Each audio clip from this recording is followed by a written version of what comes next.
Hello, good morning, friends. Now, Objectives of Sea Science and Technology by Dr. Neetu Mal, and this is the 8th series. Now, let us start.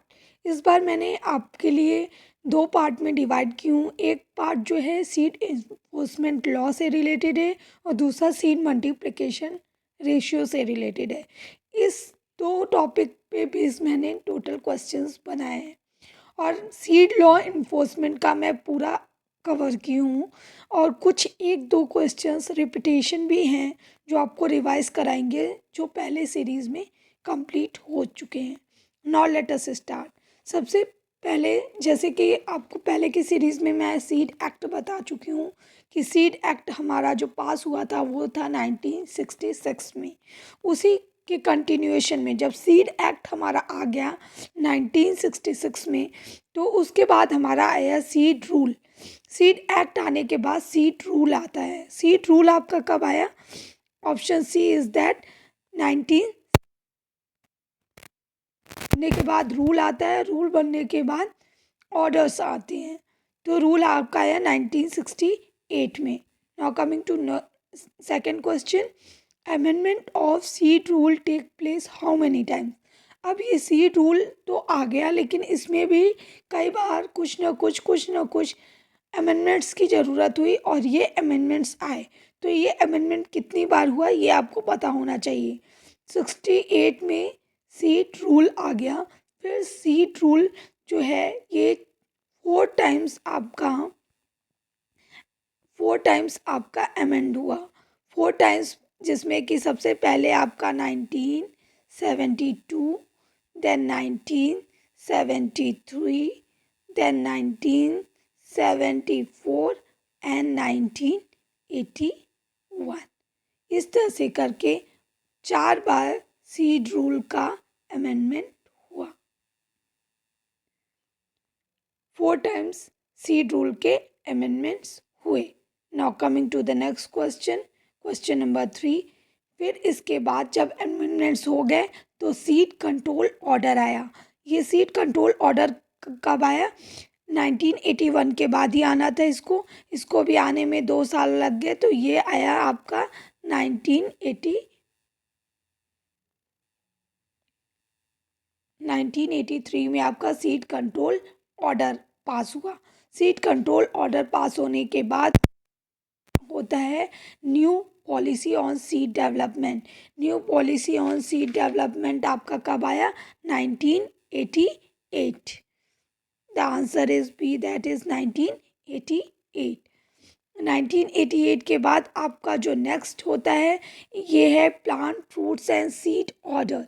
Seed order तो आ गया. Seed control order मैंने आपको बता दिया. Seed control order आने के बाद fruits का और प्लांट्स का जो regulation of import into India में जो भी फ्रूट्स आ रहे थे उन पे भी एक रेगुलेशन लाया गया. वो आपका आया 1989 में. Now coming to the same question, that is planned quarantine. एक वर्ड क्वारंटाइन का मतलब आपको पहले से ही पता है.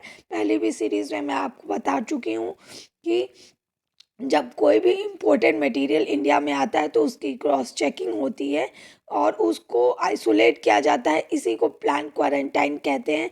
तो ये आपका 1989 में ही आया. सेम क्वेश्चन है. जो क्वेश्चन नंबर 5 है इसी को प्लान क्वारंटाइन के अंतर्गत हम लेते हैं. ओके. नौ इसके बाद एक और नेक्स्ट क्वेश्चन आएगा. 89 तो हो गया. अब 2001 जो कि ऑलरेडी पहले के सीरीज़ में मैं बता चुकी हूँ. वो क्या है? PPV and FR act 2001. ये पास हुआ 2001 में.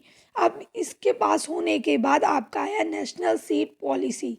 नेशनल सीड पॉलिसी ये पास हुई आपकी 2002 में.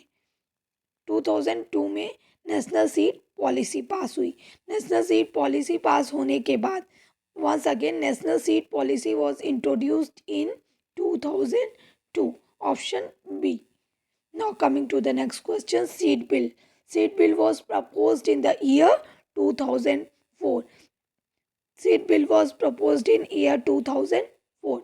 Seed bill जो है आपका जो सीड एक्ट 1966 में बना था वो बिल जो हो गया प्रपोज्ड हो गया 2004 में. अब ये पूरा बिल बन चुका था, इसी पे वर्कआउट हो रहा था, लेकिन करते करते फिर मॉडिफिकेशंस भी हुए इस सीड बिल में. Modifications of seed bill after 2004 comes in 2010.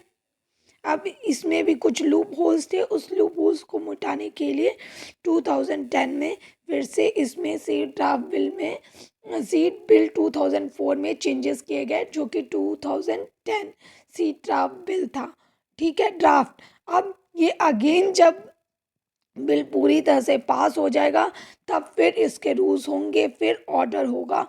इस तरह से ये पूरा प्रोसेस चलता है. Now coming to the next question, that is question number 10. New draft bill of 2010 is still under consideration. नाउ इसमें ये एक और मॉडिफिकेशन हुआ है, वो हुआ है 2014 में, और स्टिल ये आप देख ही रहे हैं कि चल रहा है. तो अगर तब अभी तक तो कुछ नहीं हो पाया है, 2014 ही आंसर होगा इसका. 2021 में अभी भी ये राज्यसभा में है और इस पे बातें चल रही हैं. इस तरह से ये आपका पूरा सीड लॉ इन्फोर्समेंट, जो कि 1966 से लेकर के 2014 तक का, ये पूरा मैंने कवर कर दिया. नाउ एक और इम्पोर्टेंट टॉपिक है, that is seed multiplication ratio. अब सीड मल्टीप्लिकेशन रेशियो क्या होता है? सीड मल्टीप्लिकेशन रेशियो कुछ नहीं, जैसा कि वर्ड मल्टीप्लिकेशन का मतलब होता है कि कोई भी चीज़ मल्टीप्लाई होना.